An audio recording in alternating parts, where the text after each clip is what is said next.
this atom is named carbon. 6 protons, 6 electrons. So I would put his name down as carbon. This atom is also carbon. So I put its name down as carbon. And this atom is also carbon. So I put his name down as carbon.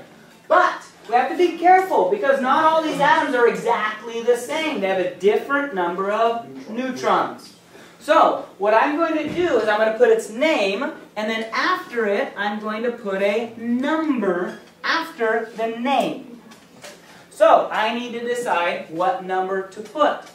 What scientists have decided is they're going to put the number after equal to the number of protons plus the number of neutrons. They're going to look at the nucleus and say, okay, how many particles are in that nucleus? Protons plus neutrons, they're going to put the number after.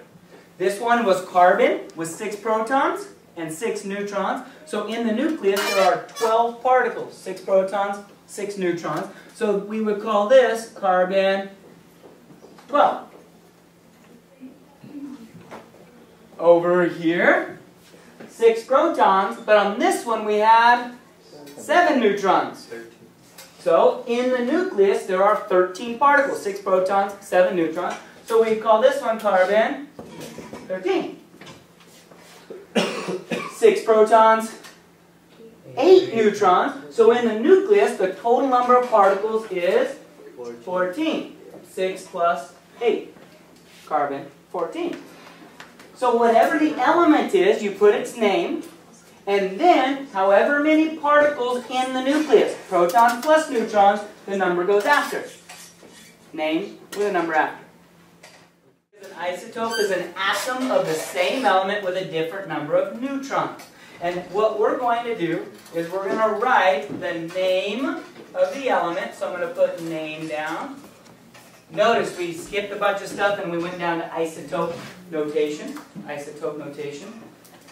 And it says 2 forms. We're going to write the name of the element. So name, and then a dash, and then the number after the protons plus the neutrons is what we're going to call the mass number. So the name, dash, and then we're going to put the mass number after the name. The mass number is a new name that describes the number of protons plus the number of neutrons.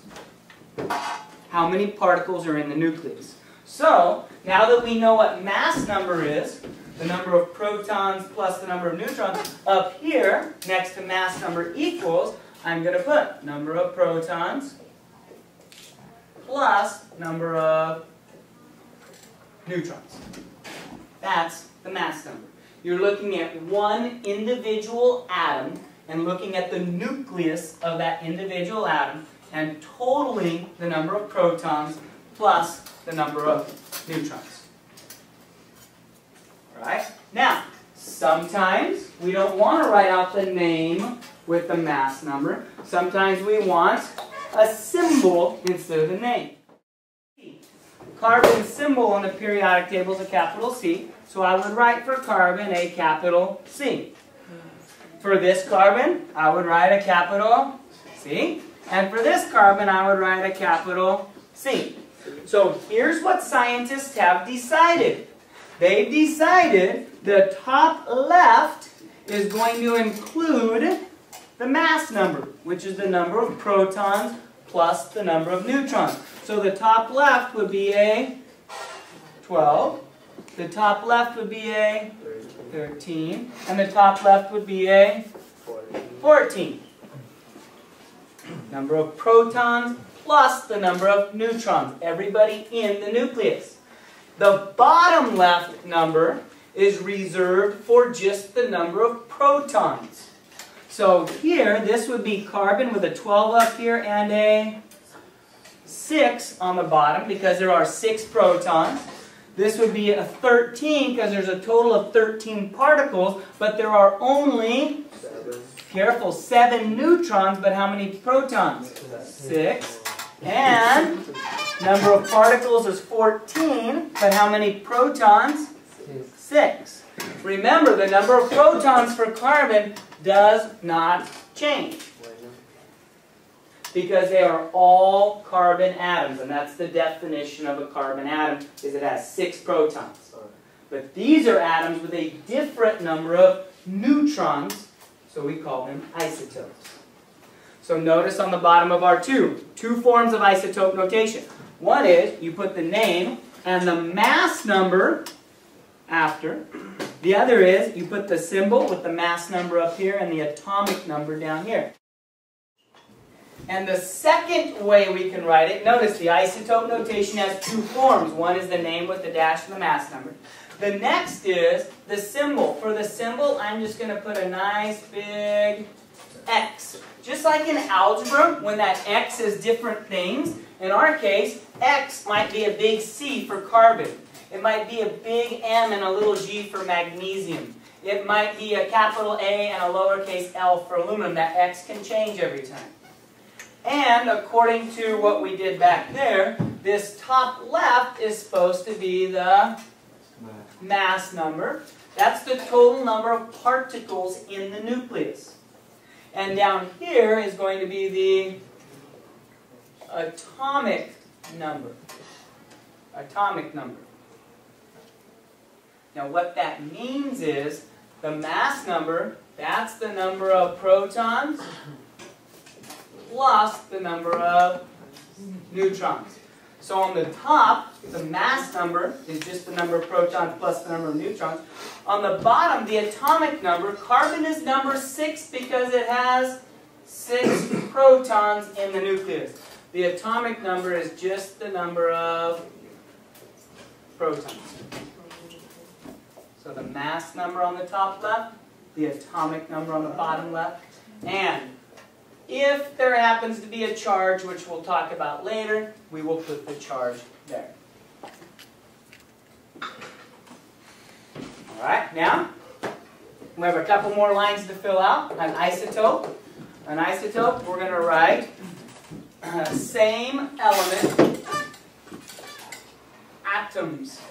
Atoms of the same element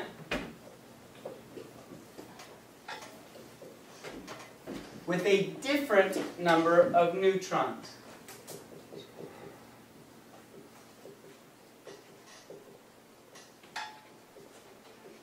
And the word number, I'm going to abbreviate with the number sign. And the word neutron, I'm going to use an abbreviation for. I'm going to use a lowercase n for neutron. And then I'm going to put a little 0 right there, indicating that neutrals have no charge. They are not positive, and they are not negative. No charge. Atoms of the same element with a different number of neutrons.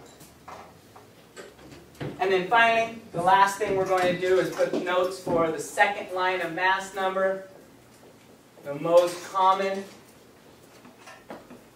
mass number comes from taking the atomic weight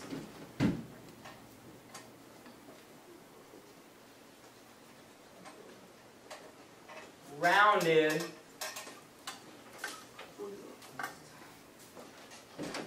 to the nearest whole number. The atomic weight rounded to the nearest whole number.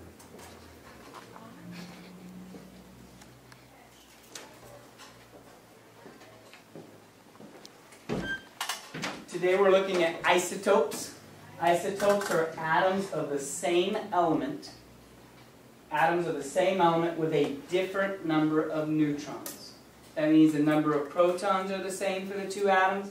The number of electrons are the same for the two atoms, but what's different about them is the number of neutrons.